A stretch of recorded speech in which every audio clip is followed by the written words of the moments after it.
चित्त और माइंड को कुछ लेना देना नहीं है। आपकी बात उस ओर की है।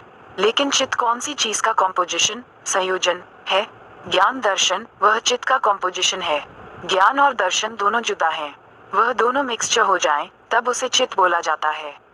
What is the difference between ज्ञान एंड दर्शन? आप आंखों से हुए दर्शन को दर्शन मानते हैं। वह दर्शन नहीं है। दर्शन किसे बोलते हैं कि आप अंधेरे में बगीचे में बैठे हैं, बिल्कुल अंधेरा है और सत्संग की बात कर रहे हैं। अंधेरे में सत्संग की बात करने में कोई दिक्कत होती है, लेकिन पास में कुछ आवाज आई तो ये भाई बोलने लगे कि कुछ है। आपने भी बोला कि कुछ है। हम भी बोले कि कुछ है। कुछ है, ऐसा जो ज्ञान हुआ ना, उसे दर्शन बोला जाता है। सब फिर विचार करेंगे कि क्या है।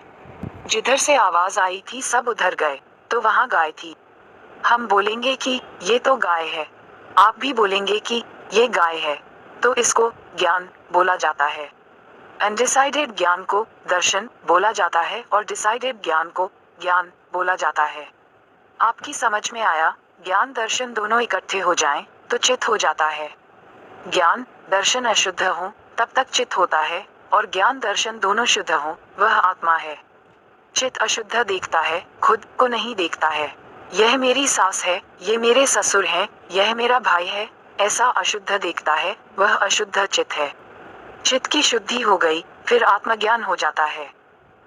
प्रश्नकर्ता, तो प्रज्ञा किसे कहते हैं? दादाश्री, चित्त कंप्लीट शुद्ध हो गया तो आत्मा हो गया। जब आत्मा प्राप्त हो जाता है, तब प्रज्ञा शुरू हो जाती है, ऑटोमेटिकली।